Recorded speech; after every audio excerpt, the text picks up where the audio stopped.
Hi everyone, and welcome back to Spirit Lounge. So this video is to answer a remaining part of a question that I answered on the video just prior to this one, and it was about the free will part of that question. The free will part of the question was, does what the brain think have an impact on the spirit, and what impact does that have on free will? Well, it's an interesting question, the free will part of that. So we'll go into the aspect of that question,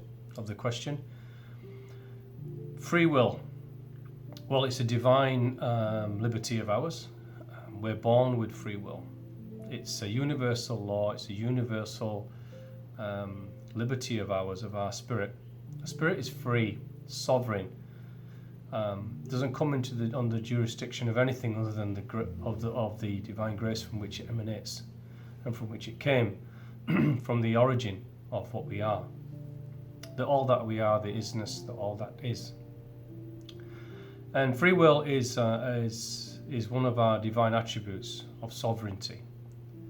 In other words, we have the liberty to experience every form that we have, every life experience that we decide to have, wherever that may be, to form it, to create our own karmic cycles, to create our own timelines, to make our own decisions, to guide our own action, words, thoughts and intentions through the free will of ourselves. That is a divine law. Nothing can actually remove free will from the spirit, but free will can be, and does, and is impacted by the physical world and the human experience that we have. So, does what the mind think impact free will? The answer to that is absolutely it does. And the reason I'll explain my answer to that, remember these are my answers, not necessarily those of you who are watching and anyone else is out there. These are mine, so please take them for what you will and discern them as you need to discern them through your feeling self.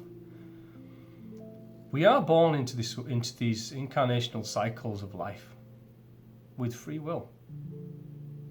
Overwhelming majority of our life is governed by free will, the decisions, the action, words and thoughts that we make every second, minute, hour of every physical day in linear time that we experience. And as a result of those things, we have experiences. And as a result of our actions, words, thoughts and intents, through free will, we create karmic cycles, positive and negative, cause and effect, which create timelines of experience in the now, in the future, and in other lifetimes. Karma isn't always balanced in a lifetime that we live, but it will be ultimately balanced because that's the infinite way, that's the universal law of energy transference. We need to balance everything we create.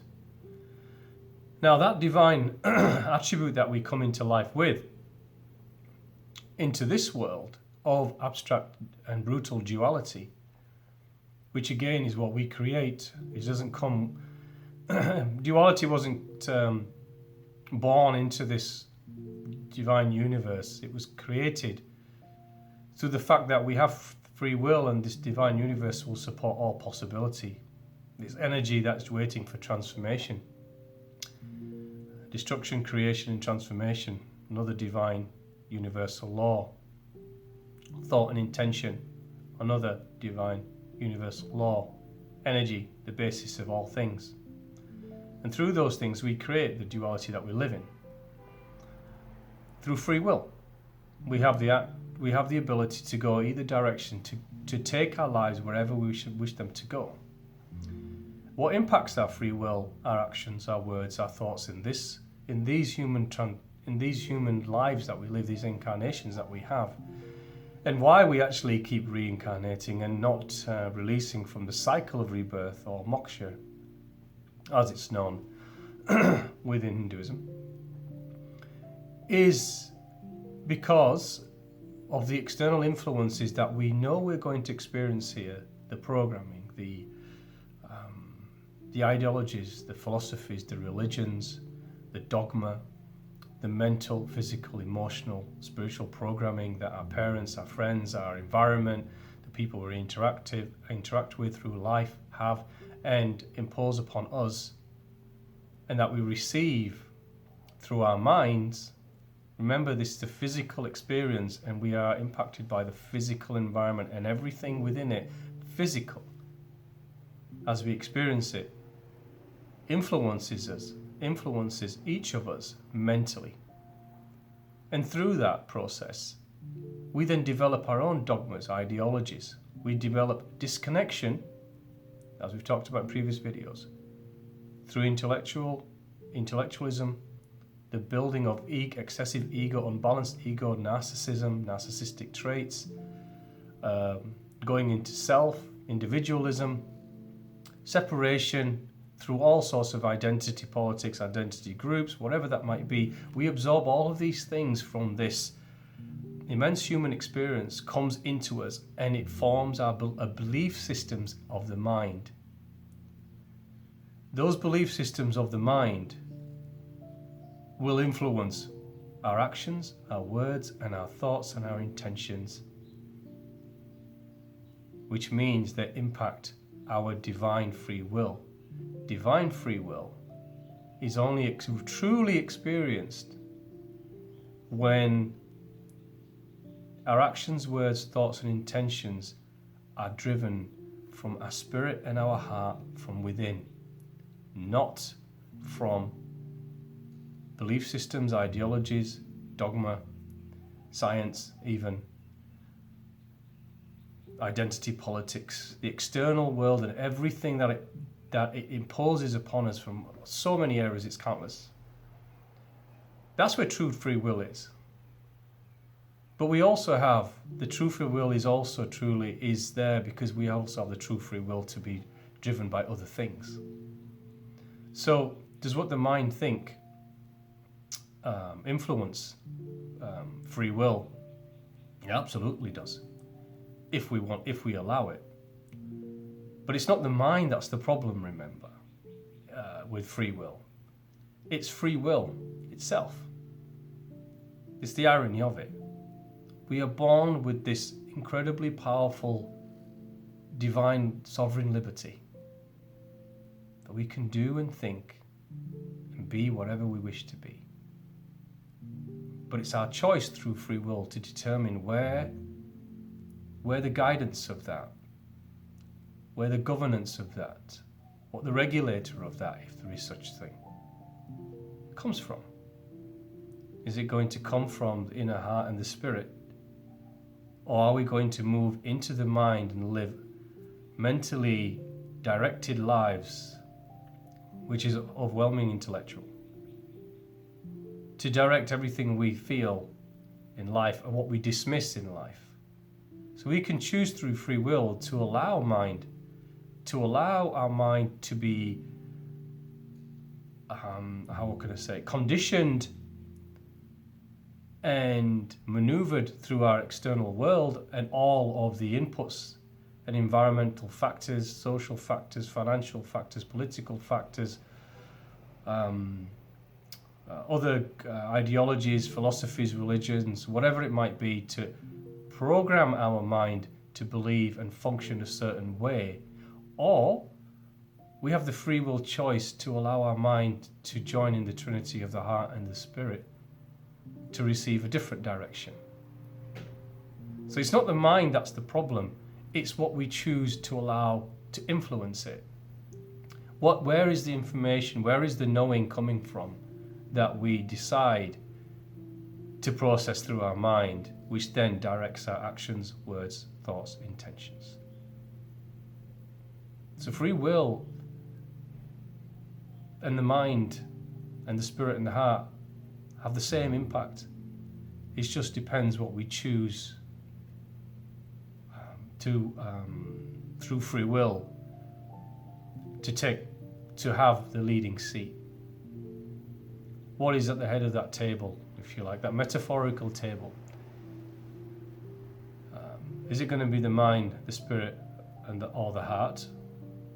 Is it going to be the spirit and the heart in combination with the mind as the processor, the partner?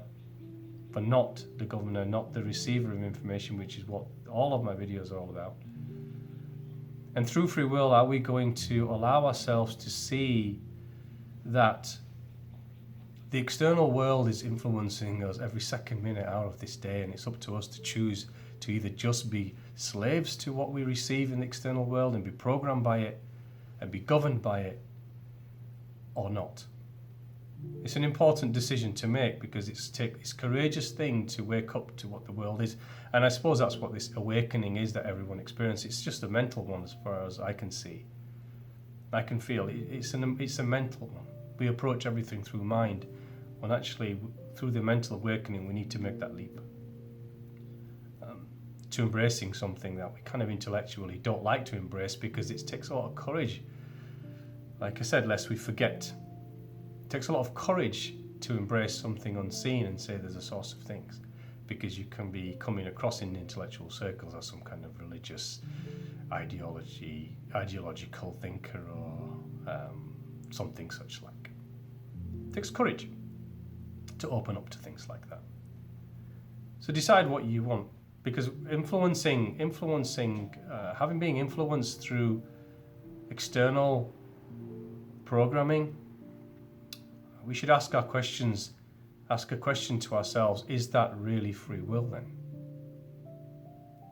Are we making true free will decisions when we're being influenced and programmed by an external world of agenda and intention that's not always for our highest and greatest good, just so we can conform to how the mainstream and how everyone wants us to think, feel, love, hate, go somewhere, not to go somewhere, like this person, that nation, that country, or not? Is that really free will decisions, or are we just being are our minds just being programmed and influencing our decisions, and we allow all of that through free will?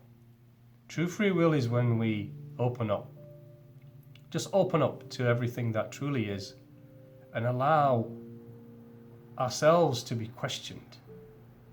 Allow it to come in, because it will question us, it will challenge us, it will make us grow, it will help us confront ourselves. And through that process, it's implicit. You'll start to see the world for what it truly is, and it isn't always flowers and lovely smelling roses. It's brutal duality that we wish to block out. But true growth is accepting both sides of that duality. Is to allow ourselves to accept both sides of that duality, because that is where growth will come from. It's implicit in the cycle of expansion. Once we start on that process, that path, it's not possible to avoid, unfortunately. It will come to you, it will be forced upon you, because it's part of knowing.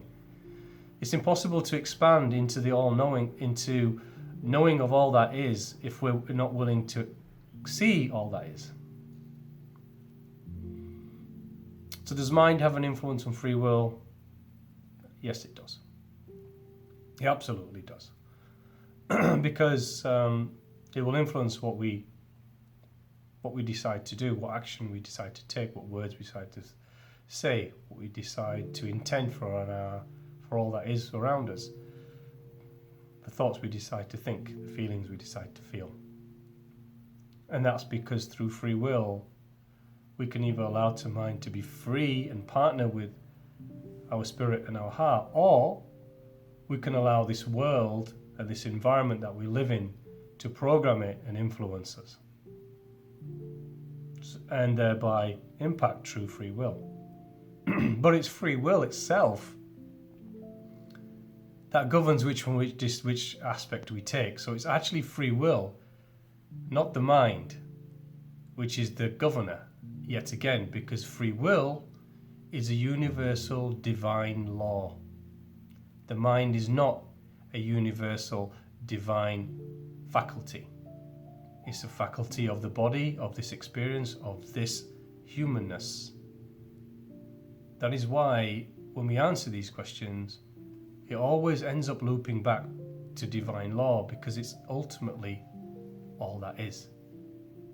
It governs everything.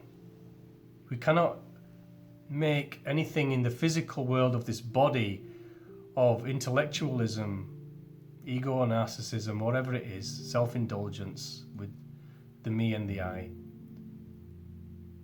That's just in this physical world. Divine law is permanence.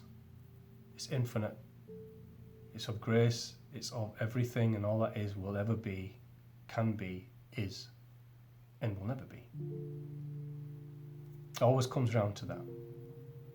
When we truly wish to understand what these divine laws truly are. It's free will. Free will is immensely powerful because it's such a powerful divine law. It manifests everything that we experience in life and in every incarnation. We create forward everything we create now through free will. We experience now creates timelines going in the forward, in the projected, and we do it all through free will. Governance of mind or not, programming of mind or not. We allow through free will whatever influences action, words and thoughts and intentions, what we decide to be. If we decide to, what we decide in life to create our perceptions and our understanding of all that is also free will. So actually it's free will that has an influence on the mind, and it isn't the mind that has an influence on free will. Interesting thing. I hope you think.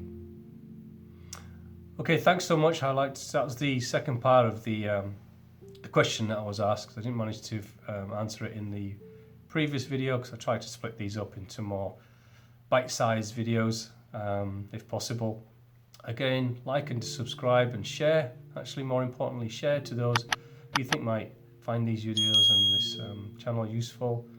And again, thanks for your time, and have a great day whatever you're doing, and speak to you again. Love to you all. Thank you. Bye bye.